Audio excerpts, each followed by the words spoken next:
মিয়াৰ দালাল হয় মই কিহৰ মিয়াৰ দালাল কৈ থাকা হে তোমালোকৰ আৰু কাম বন নাই হে ফালতু পাইছা নেকি ইমান ফটো আমি কিয় কৰি থাকা আৰু কি কৰিলা হে হুকুৰালি ফটোকপি লগত মোৰ ফটো জয়েন কৰি কি কলা হাজবেণ্ড এণ্ড ৱাইফ হয় এ তোমাৰ বোলে হাজবেণ্ড হয় কি মানে ফালতু কৰি থাকা কোৱাচোন নিজৰ কি ব্যক্তিগত আত্মসন্মান বুলি কাৰো একো নাথাকে নেকি কোৱাচোন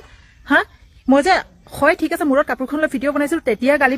পাৰিলা আৰু মিয়ানি বুলি কলা মিয়াৰ দালাল হয় মিয়াৰ পৰা টকা খাইছো কিহত টকা খাইছো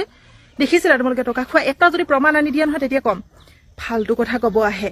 চাবা কিন্তু নিজৰ প্ৰত্যেকৰে আত্মসন্মান থাকে ইমান অপমান কৰিবলৈ নাযাবা ভিডিঅ' এটা দিব নোৱাৰো নিজৰ ভাল লগা কথাখিনি ক'ব নোৱাৰো নিজৰ একাউণ্টত নিজে দিছো সেইটোতো আপোনালোকৰ ইমান আপত্তি কিহৰ মানে খং উঠিছে কিন্তু দেই সঁচাকে কৈছো চাব আকৌ কাম নাই কিহৰ কাম নাই হে কাম নথকাকে গোটেই ঘৰখন চলি আছে আপুনি আহি কৰি দিছে মোৰ ঘৰত কাম কি যে কথা কয় নহয় কাম নাই ঘৰত আহি চাই যাবহি এবাৰ কাম কৰো নে নকৰো গোটেই দিনটো মোবাইলটো লৈ হাই হেলো এইটো সেইটো খাইছো শুইছো বহিছো ফুৰিছো কৈ নাথাকো নহয়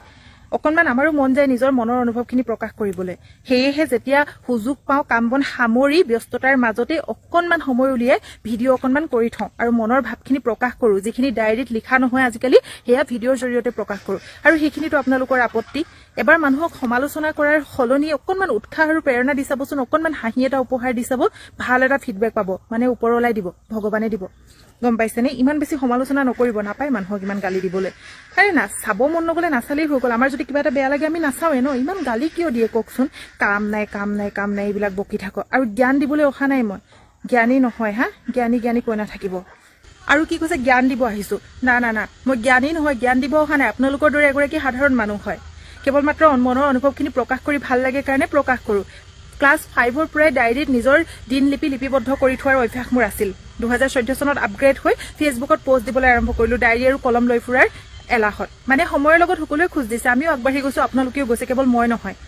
এটা অনুৰোধ কৰিছো আপোনালোকক বুজিটো নাপাবই তথাপিও এবাৰ হিংসা বিদ্বেষ খং ৰাগ অহংকাৰ ভেদাভেদ এইবোৰৰ আৱৰণখন চকুৰ মনৰ পৰা আঁতৰ কৰি এবাৰ ভাল এখন সুন্দৰ অন্তৰেৰে সুন্দৰ দৃষ্টিভংগীৰে চাই চাবচোন পৃথিৱীখন খুব বেছি সুন্দৰ দেখা পাব কাৰোবাৰ অন্তৰত আঘাত দি নাভাবিব যে আপুনি বাচি যাব ভগৱানে সকলো দেখি আছে তাৰ ফিডবেক আপোনালোকে নিশ্চয় পাব গম পাইছেনে সেইকাৰণে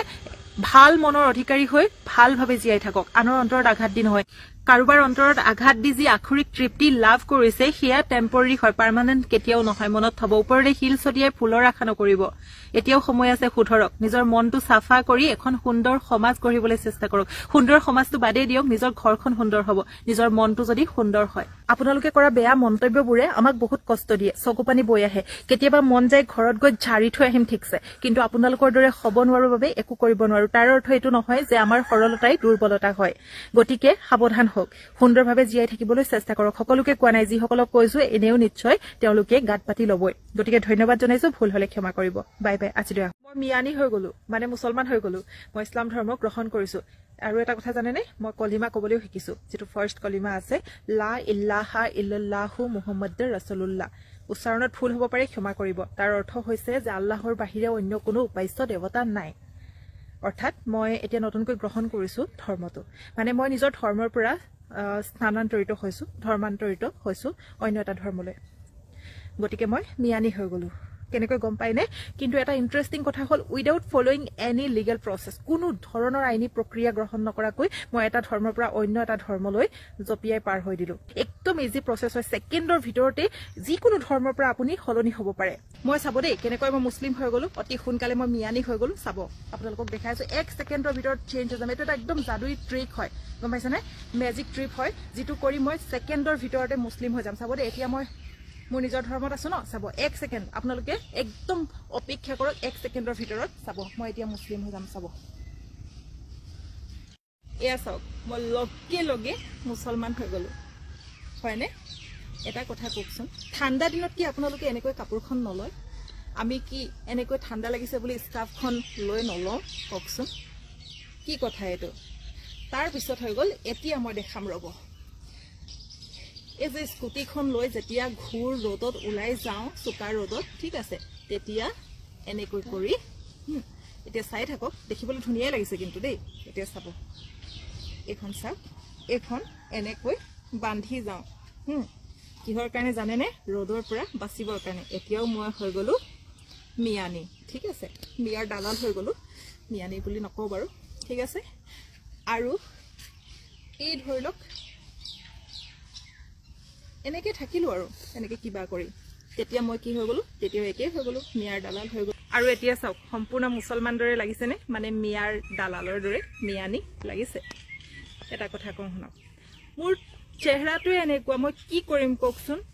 যিটোৱে কাপোৰ পিন্ধু যেনেকুৱাই হাজত থাকো তেনেকুৱাই ৰূপ লওঁ পানীৰ দৰে নিজৰ কোনো আকৃতি নাইকিয়াৰ দৰে হৈ যাওঁ মই যিটো সম্প্ৰদায় যিটো জনজাতিৰ কাপোৰ পিন্ধু মোক সেইটো বুলিয়ে ভাবি লয় যতেই যাওঁ এবাৰ মই নেপাল গৈছিলো মোক নেপালী বুলি ভাবি ললে কি কম ভগৱানে এনেকৈ শ্ৰজিছে এতিয়া কি কৰিম এইটো চাব এতিয়াও কিন্তু ঠিক আছে সেইখিনিলৈকে ঠিক আছিলে মই মিয়ানি আছিলো কিন্তু এতিয়াও মই মিয়াৰ পৰা আঁতৰি অহা নাই এই যে গামোচাখন মই মূৰত লৈছো এনেকৈ সেইটোতো কিন্তু সকলোৱে মোক গালি পায় খেৰ মহাজ্ঞানী হত মূৰত কাপোৰখন অৰ্থাৎ গামোচাখন লৈ ললে মানুহ কোনো ধৰ্মান্তৰিত হৈ নাযায় এটা ধৰ্মৰ পৰা আন এটা ধৰ্মলৈ জপিয়াই দিয়া কনভাৰ্ট হৈ যোৱা নুবুজায় নিজৰ সকলোৰে ওন চইচ থাকে নিজৰ ইচ্ছাকৃতভাৱে যিকোনো সাজপাৰ পিন্ধিব পাৰে সেই বুলি আপোনালোকৰ এনেকৈ কাৰোবাক সমালোচনা কৰাৰ প্ৰয়োজন নাই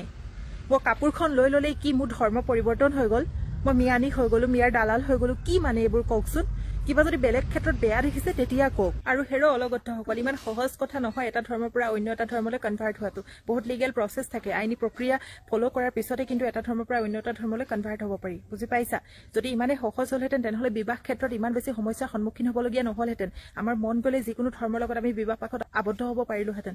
তাৰ কাৰণে স্পেচিয়েল মেৰেজ এক্ট বুলি একোৱে আইন নোলালেহেঁতেন গম পাইছানে আৰু মই কোনো ধৰ্ম পৰিৱৰ্তন কৰা নাই নিজৰ ধৰ্মতে আছো তোমালোকেহে মোক ইমান বেছি মানসিক শাস্তি দি আছা আৰু কালি যিটো ভিডিঅ' দিছিলো তাত বহুতে মোক কৈছে ইমান বেছি সাপোৰ্ট কৰিছে মৰম দিছে তাৰ কাৰণে অশেষ ধন্যবাদ জ্ঞাপন কৰিছো সকলোৱে মোক কৈছে যে কুকুৰে ভুকিবই তাক লৈ তুমি চিন্তা নকৰিবা নিজৰ কামত আগবাঢ়ি যোৱা কিন্তু এটা কথা কওঁ যে কুকুৰ ভুকি থাকিব হয় কিন্তু কুকুৰে ভুকি থাকিলে যদি উচিত সময়ত তাক খেদা নিদিও তেনেহলে কামুৰি দিয়াৰ চান্স থাকে গতিকে কেতিয়াবা খেদিবলগীয়া হয় তাৰ কাৰণে ক্ষমা কৰিব দেই বাকি সকলোকে বহুত বেছি ধন্যবাদ জ্ঞাপন কৰিছো আৰু বহুত কেইজন মানুহে মোক ইনবক্সত মেছেজ কৰিছে আৰু কৈছে যে মূৰত উৰণিখন লোৱাৰ কাৰণে তোমাৰ ইমান বেছি সমস্যা হৈ আছে উৰণিখন লবলৈ বাদ দি দিয়া তোমাৰ বিতৰ্ক শেষ সমালোচনাও শেষ কিয় বাদ দিম গামোচা লৈ আছো যিকোনো উৰণি লৈছো চাব আৰু দীঘলকে লম এয়া চাওক এতিয়া কিবা সমস্যা হৈছে নেকি কাৰোবাৰ হা